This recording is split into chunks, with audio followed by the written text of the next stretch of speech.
হয় চাওক, যোৱাকালিৰ দিনটোত জম্মু কাশ্মীৰৰ অনন্তনাগ জিলাৰ পেহেলগামত পাকিস্তানৰ মদতপুষ্ট সন্ত্ৰাসবাদী সংগঠনে যি ইতিমধ্যে বাতৰি প্ৰকাশ পাইছে, পাকিস্তানৰ মদতপুষ্ট সন্ত্ৰাসবাদী সংগঠনে অনন্তনাগ জিলাৰ পেহেলগামত যি বৰ্বৰভাৱে আক্ৰমণ কৰি 28জন নিৰীহ ব্যক্তিক গুলীয়াই হত্যা কৰিলে আৰু কেইবাজনকো আহত কৰিলে।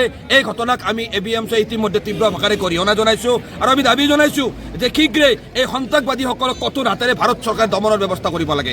আজি জম্মু কাশ্মীৰত পাকিস্তানৰ মদতপুষ্ট সন্ত্ৰাসবাদী সংগঠনে ভাৰতখনৰ ওপৰত আক্ৰমণ কৰাৰ যি গইনা লৈ, যি মানসিকতা লৈ, যি 28জন পৰ্যটকক আক্ৰমণ কৰিলে, 28জন ব্যক্তিক আক্ৰমণ কৰিলে, এই আক্ৰমণ অকল সেই পৰ্যটকসকলৰ ওপৰত কৰা আক্ৰমণ নহয়, এই আক্ৰমণ হৈছে ভাৰতবৰ্ষৰ আত্মাৰ ওপৰত, এই আক্ৰমণ হৈছে ভাৰতবৰ্ষৰ সমাজ ব্যৱস্থাৰ ওপৰত। আৰু এনেধৰণৰ আক্ৰমণক ভাৰতীয় নাগৰিক হিচাপে আমি কেতিয়াও মানি নলওঁ। আজি ভাৰতবৰ্ষৰ জাতি, ধৰ্ম, বৰ্ণ, ভাষা নিৰ্বিশেষে we the people of India standing strongly against terrorism. আমি সন্ত্ৰাসবাদৰ বিৰুদ্ধে ভাৰতবৰ্ষৰ ৰাইজে আজি শক্তিশালীভাৱে থিয় দিছোঁ, চৰকাৰৰ সৈতে থিয় দিছোঁ। চৰকাৰক দাবী জনাইছোঁ যে মুখেৰে ভাষণ দিয়াতকৈ অতি শীঘ্ৰে কঠোৰ হাতেৰে পাকিস্তানৰ মদতপুষ্ট এই ধৰণৰ সন্ত্ৰাসবাদী সংগঠনক দমন কৰাৰ চেষ্টা কৰক। আৰু এই চেষ্টাত সমগ্ৰ ভাৰতবৰ্ষৰ মুছলমান ৰাইজ, সৰ্বস্তৰৰ ৰাইজ আমি শক্তিশালীভাৱে চৰকাৰৰ সৈতে থিয় দি থাকিম।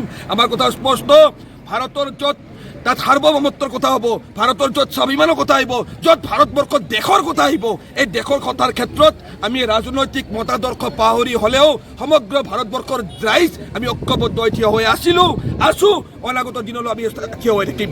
কোনো শক্তিয়ে, কোনো বহিৰাগত শক্তিয়ে ভাৰতবৰ্ষৰ জনগণক আক্ৰমণ কৰিবলৈ ৰঙা চকু কেতিয়াও দেখুৱাবলৈ দিয়া নহ'ব।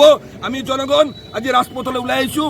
আমি ABMC BTCৰ প্ৰতিখন জিলাত, অনন্তনাগ জিলাৰ পেহেলগামত সন্ত্ৰাসবাদীৰ আক্ৰমণত নিহত হোৱা ব্যক্তিসকলৰ পবিত্ৰ সোঁৱৰণত আৰু সন্ত্ৰাসবাদৰ বিৰুদ্ধে আমি মমবাতি প্ৰজ্বলন আৰু মোবাইলৰ ফ্লেছ প্ৰদৰ্শন কৰি ৰাজপথত সন্ত্ৰাসবাদৰ বিৰুদ্ধে আমি প্ৰতিবাদ সাব্যস্ত কৰিছোঁ। আজি গোটেই BTCত এই প্ৰতিবাদ ABMC সাব্যস্ত কৰিছে। আৰু সেই প্ৰতিবাদৰ অংশ হিচাপে আজি তামোলপুৰৰ ভাৰত ভূটান ঘাইপথত এনেকৈ ABMC শতাধিক ABMC কৰ্মী একত্ৰিত হৈ সন্ত্ৰাসবাদৰ বিৰুদ্ধে আমি প্ৰতিবাদ সাব্যস্ত কৰিছোঁ ভাৰত ভূটান আন্তঃৰাষ্ট্ৰীয় ঘাইপথত।